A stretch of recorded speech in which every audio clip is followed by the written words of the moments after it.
स्वामी समर्थ. श्री स्वामी चरित्र सारामृत अध्याय 3. श्री गणेशाय नमः. धन्य धन्य या जगती स्वामी चरणी ज्याची भक्ती त्यासी नाही पुनरावृत्ती पदपावती कैवल्य. गताध्यायी कथा सुंदर स्वामीने निवेदिले स्वामी स्वचरित्र. आणि बाबा दिगंबर त्यांचे वृत्त निवेदिले. निर्विकार स्वामी मूर्ती लोक चमत्कार दाविती. काही वर्ष निरोप करोनी वस्ती मंगळवेळी सोडिले. मोळ माझे वास्तव्य करीत अपाटोळ झाले भक्त. तेथेची साकल्य वृत्त अल्पमती केवी वर्ण. स्वामी चरित्रांचे हे सार म्हणून केला नाही विस्तार. वर्णिता कथा समग्र ग्रंथ पसरेल उदरी समान. सेवे घेऊनी स्वामींसी टोळ जाती अकलकोटीसी. अधर्म मार्गावरून टोळ्यांसी मागे प्रत्नी भाग पडे. टोळे आज्ञा पिले सेवका जोवरी आम्ही येऊ का. तोवरी स्वामींसी सोडू नका येथेच मुक्काम करावा. टोळ गेली परतोनी स्वामी चालली उठोनी. बहुत वर्जिले सेवेकांनी परीनच मानिले त्या. तेथून या निघाले अकलकोटा प्रति आले. ग्रामद्वारी बैसेले यतिराज स्वच्छने. तेथे एक अविंद होता तो करी त्यांची थट्टा. परी काही चमत्कार पाहता महासिद्ध समजला. पूर्व पुण्यास्तव निश्चिती आले चोळाप्पाचे गृहाप्रती. स्वामींनी जाणून ईश्वरमूर्ती चोळाप्पा करी आदर. चोळाप्पाचे भाग्य उदेले यतिराज गृहासी आले. जैसी कामधेनू आपण बळे दारिद्र्याच्या घरी जाय. पूर्वपुण्य होते गाठी म्हणून घडल्या या गोष्टी. झाली स्वामी राजभेटी परमभाग्य तयाचे. धन्य धन्य तयाचे सदन जे स्वामींचे वास्तव्य स्थान. सुरावरा जे दुर्लभ चरण त्याच्या घरी लागले.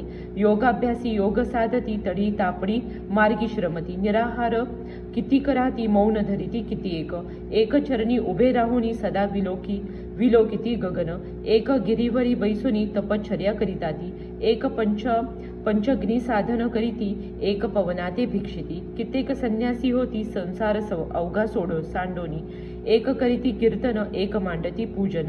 एक करीती होम हवन एक षटकर्मे आचरिती. एक लोका उपदेशिती एक भजना माझी नाचती.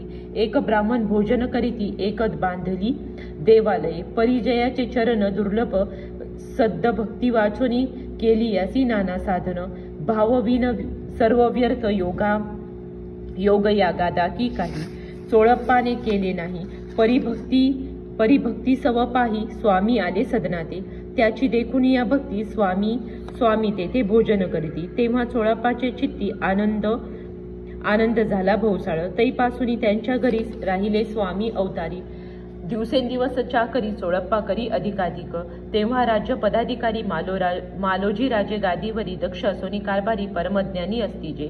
अक्कलकोटाची प्रख्याती तेव्हा काही विशेष नव्हती.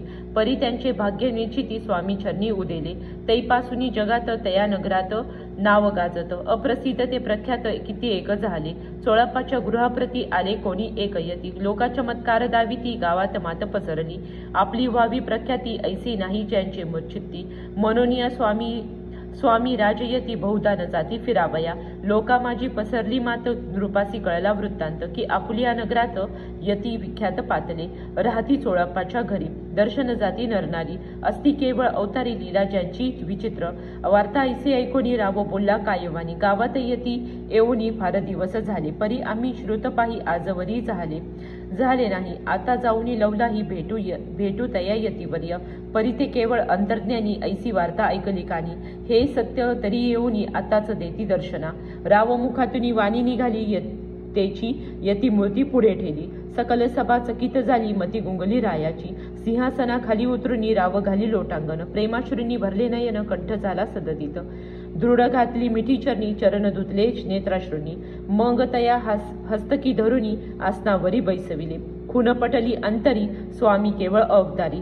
अभक्ती पळानी गेली दुरी. चरणी भक्ती जडली तई. सकळ सभा आनंदली समस्ती पावले वंदिली. षोडशोपचारे पूजली स्वामी मूर्ती नृपाराये. निराकार आणि निर्गुण भक्तासाठी झाले सद्गुण. त्यांच्या पादुका शिरी धरुनी विष्णू नाचे ब्रह्मानंदे. स्वामी चरित्र सारामृत नाना प्राकृत कथा संमत. प्रेमळ भक्त परिसोत तृतीय अध्याय गोढा.